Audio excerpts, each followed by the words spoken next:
Vamos refletir em cima dessa reflexão desse grande artista que foi humorista e foi um apresentador. Isso aqui não se trata de religião, mas se trata do conhecimento bíblico e teológico. E detalhe, a Bíblia é tão reta que a gente não consegue carregar a dor de ninguém, que é uma forma até errada, porque a gente não tem essa capacidade. O que carregou a dor da humanidade se chama Jesus Cristo, né? E esse pensamento desse filósofo, eu sei que de repente as pessoas às vezes veem um pensamento ou veem uma reflexão, elas não se aprofundam no entendimento, né, de uma reflexão.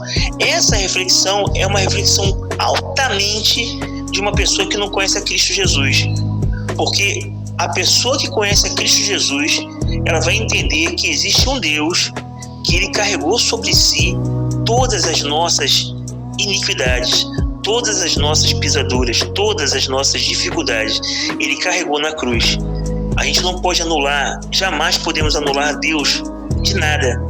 Para quem acredita em Deus, entendeu? Eu vou entender se você falar para mim assim, não, Gonzaga, eu sou satanista, né? Eu vou entender, nem tão pouco fazer prevalecer a minha opinião. Mas leia direitinho o que foi escrito. Porque às vezes um pensamento começa, porque o diabo, ele é muito astuto, sabe? Satanás é muito astuto. E ele começa com uma palavrinha tão doce, tão bacana, tão emocional, porque o diabo, ele trabalha exatamente em cima do emocional. Entenda, emoções. Mas só que emoções é um sentimento que dá e passa. Porque o verdadeiro amor, que está escrito lá em Coríntios, 1 Coríntios 13, fala sobre o verdadeiro amor, que tudo crê, que tudo suporta.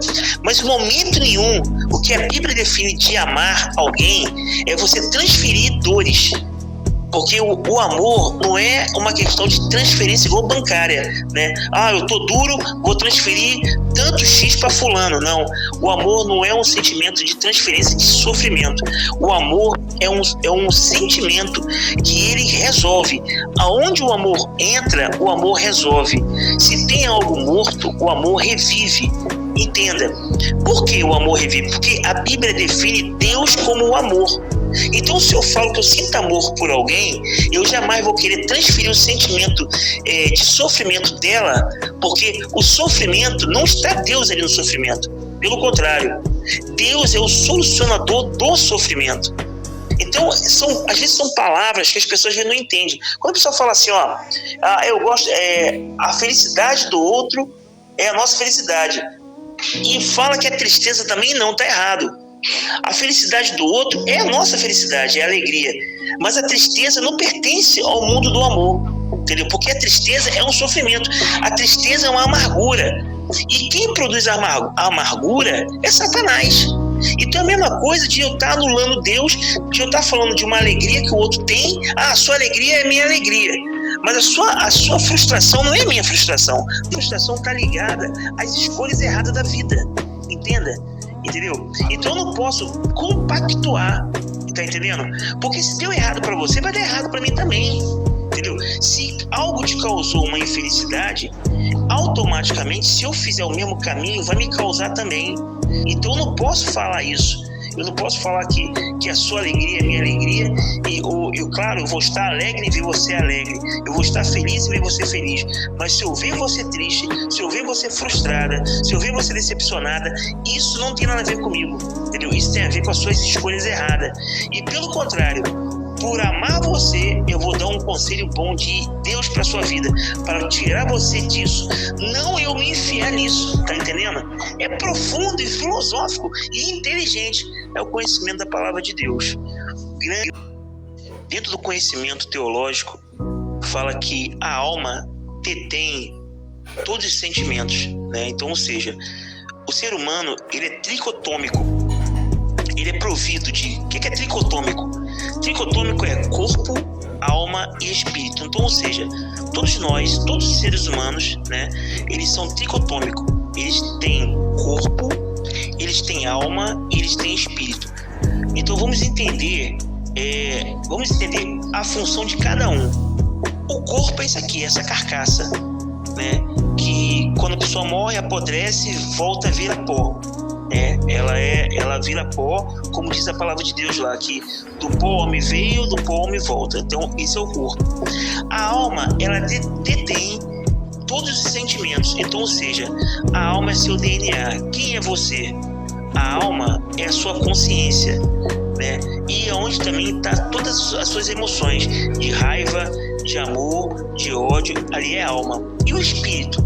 O espírito é a sua ligação com Deus. O espírito é a parte mais pura do ser humano, é aquele sopro que Deus deu, né, na narina, na formação do homem, de acordo com a minha fé na Bíblia, não minha opinião, né? Eu estou falando de Bíblia porque eu sei que você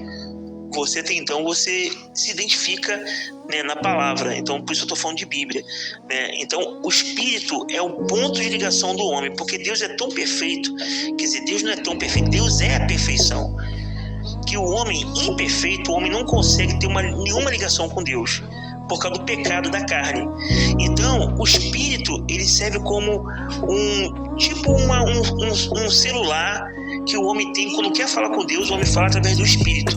Então, o espírito é a parte mais pura do ser humano. Então, o ser humano é tricotômico. Grava aí: corpo, alma e espírito. Somos racionais.